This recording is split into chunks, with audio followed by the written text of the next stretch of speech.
The Strait of Hormuz is no longer under American control, and world leaders are done waiting for Donald Trump to fix it. Multiple nations have now issued what amounts to a geopolitical ultimatum, and the consequences are already reshaping the global order in ways most people haven't fully grasped yet.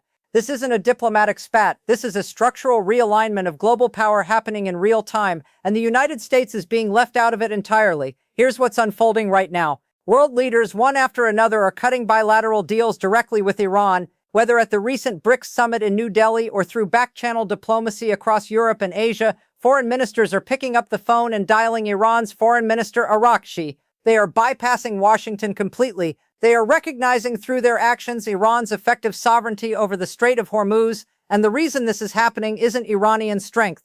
It is Donald Trump's weakness. Iran is not hiding that fact. They're broadcasting it openly. After vessels from China, Japan, and Pakistan safely transited the Strait of Hormuz with explicit permission from Iran's navy, European nations are now lining up, hat in hand, seeking Iran's approval for their own ships to pass through. Let that sink in for a moment. European countries, American allies, are seeking permission from Iran to operate in international waters because the United States has failed to provide any credible deterrence or diplomatic framework. Where are you watching from today? If you believe the world is entering a far more dangerous phase of political and global instability, subscribe now because the next major escalation could arrive faster than most people expect. Drop a comment and let me know what part of this story concerns you most, because there is a lot to unpack here and the implications run deep. This situation is escalating rapidly, and to understand how we got here, you have to look at what Iran choreographed with China in the weeks before Trump's Beijing visit. While Trump was essentially auditioning for Xi Jinping's approval, praising China's strength, flattering its leadership,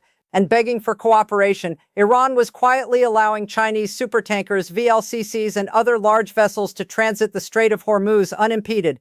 That was a deliberate signal. Iran was demonstrating to the entire world that it can make real deals with real partners while the United States flails around in diplomatic incoherence. The message landed. Countries noticed, and now they are acting accordingly. The reaction in Japan tells you everything you need to know about how America's closest allies are processing what just happened. Japanese television programming, reflecting the mood of the country's intellectual and policy elite, has been blunt in its assessment.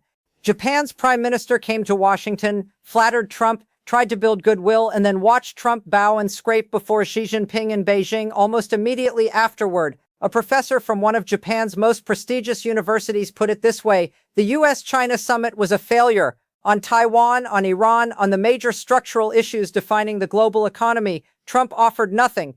He wasn't operating as a president with a strategic vision. He was operating as a salesman pushing agricultural purchases and Chinese investment in American companies, while Xi Jinping used his opening remarks to describe the United States as a declining nation, and Trump said nothing. There was no pushback, no assertion of American strength, just silence and then a pivot to blaming the Biden administration.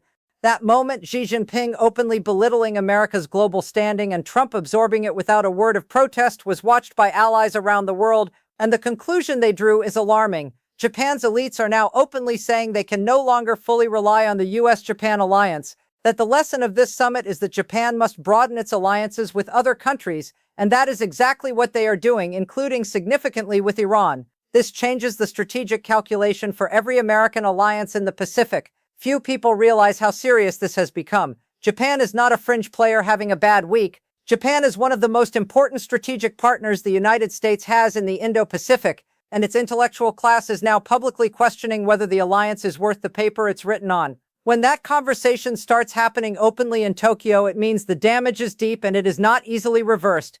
Pressure is building behind the scenes in Europe as well. Canada is now expanding military cooperation with Denmark, Finland, Norway, Sweden, and Iceland, specifically in response to the erosion of trust caused by Trump's threats to seize Greenland and his repeated suggestions that Canada should be annexed. Greenland is now reportedly training a local ranger force modeled on Canada's Arctic Rangers special forces designed specifically to resist a potential American military incursion. That is not a hypothetical. That is a concrete military development driven by the perception that the United States under Trump is no longer a predictable partner but a potential threat. Meanwhile, NATO's eastern flank is being quietly weakened. Trump is withdrawing 4,000 to 5,000 troops that were headed for deployment in Poland, one of NATO's most critical frontline allies, directly bordering Ukraine and within range of Russian military pressure. And it doesn't stop there. The U.S. Army Europe Africa Command is reportedly being downgraded from a 4-star to a 3-star command. effectively reducing the strategic priority of American military presence across the entire European theater. Republican Senator Tom Tillis from North Carolina has come out and called this out directly. This is not partisan spin.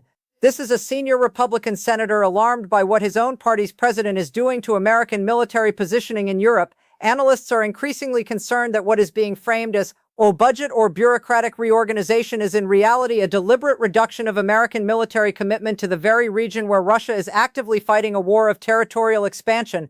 Think about the strategic logic here. You weaken American command structure in Europe, you pull troops from Poland, you signal to Taiwan that you might not send weapons, you say nothing when Xi Jinping calls America a declining power. Every one of these moves individually might be explainable. Together they form a pattern, and that pattern is making Russia, Iran, and China more confident by the day. Speaking of Russia, the sequencing of diplomatic meetings around Trump's Beijing visit is not coincidental, and it is not subtle. Iran's Foreign Minister Arakchi visited China shortly before Trump arrived. Trump visited, and 1 week after Trump left on May 19th, Vladimir Putin is scheduled to meet with Xi Jinping in Beijing. Iran first, Trump in the middle, Putin last.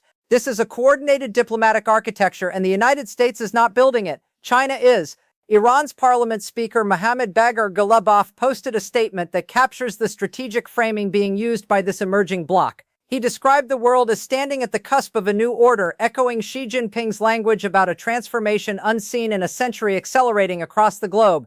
He said that Iran's 70-day resistance has accelerated this transformation and that the future belongs to the global south. Every word in that statement is deliberate. Every phrase is coordinated. This is not improvisation. This is a structured geopolitical narrative being advanced by actors who have a clear sense of purpose and a long-term plan. Compare that to Trump waking up and posting AI-generated images of golden ballrooms and reflecting pools on social media. The contrast is not just aesthetic. It reflects a fundamental difference in how these actors approach power. China, Iran, and Russia have a strategic vision for restructuring the global order. They want to reduce American hegemony, elevate China as the dominant organizing power, and use institutions like BRICS and bilateral deals to build a parallel economic and diplomatic architecture that sidelines Washington. Trump, by contrast, is winging it, and his improvisation is handing these actors exactly the openings they need. Ukraine is watching all of this with a mixture of fury and grim recognition. Commentary from the Kyiv Independent captured the mood precisely. The sarcasm was barely concealed. Trump is already telling Taiwan that it has itself to blame for wanting democratic freedom and independence from such a very powerful big country, essentially giving Xi Jinping a green light to pursue whatever he wants in the Taiwan Strait. The Ukrainian perspective is that the message Trump sent in Beijing is not just a betrayal of Taiwan, it is a preview of what every American ally can expect when their hour of need arrives. The Baltic states, Poland, South Korea, Japan, any country that has relied on American security guarantees is now looking at what happened in Beijing and doing the math. Taiwan's foreign ministry had to issue an urgent public statement reaffirming that the Republic of China is a sovereign and independent democratic nation, that Beijing has no legal claim over Taiwan, and in what read as a desperate attempt to maintain the relationship, thanking Trump for past support from his first term. The fact that Taiwan had to issue that statement at all tells you how badly the situation has deteriorated. The European picture adds another dimension to this story. Germany's Chancellor Friedrich Merz, someone who has historically been a strong supporter of the transatlantic relationship, recently gave a speech in which he said his admiration for America is not increasing at this moment and that he would not recommend his children move to the United States to study or work, given the social and political climate that has developed there. Former Secretary of State Antony Blinken noted in a recent conversation that 70% of Germans now view the United States as an adversary, not a competitor, not a complicated partner, an adversary. When Germany, the economic engine of NATO Europe, America's most important continental ally, has reached that level of estrangement, the alliance is in structural crisis.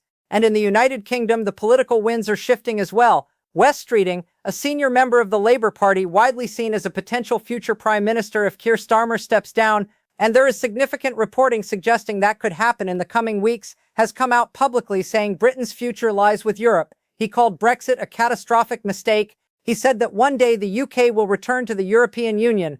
That is an extraordinary statement from someone positioning himself for national leadership, and it reflects a broader reassessment happening across the British political class about where the country's interests actually lie. Meanwhile, the European Union is moving forward with real strategic commitments. A €90 billion loan package for Ukraine is set to be approved imminently, with the first €9 billion tranche expected in June.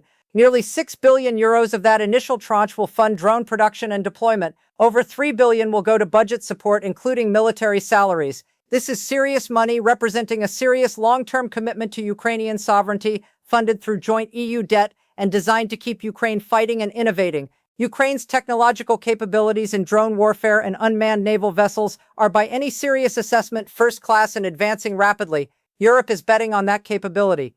Europe is making that bet without Washington. The picture that emerges from all of this is not one of American strength under pressure. It is one of American retreat, strategic, diplomatic, and military, happening simultaneously across multiple theaters, while a coordinated coalition of revisionist powers fills the vacuum. Iran secures the Strait of Hormuz and starts issuing transit permissions to European navies. China solidifies its position as the indispensable economic and diplomatic partner across Asia and the global south. Russia prepares its next round of diplomacy with Xi Jinping in Beijing, and the United States watches its alliances fray, its credibility erode, and its global architecture slowly disassemble, not because of any enemy's military brilliance, but because of the decisions being made in Washington right now. This is not a minor policy disagreement. This is a historical inflection point, and the decisions being made today will shape the global order for decades. The world is reorganizing, and for the first time in 80 years, that reorganization is happening without American leadership at the center of it. That is the story. That is what is at stake. And it is moving faster than almost anyone anticipated.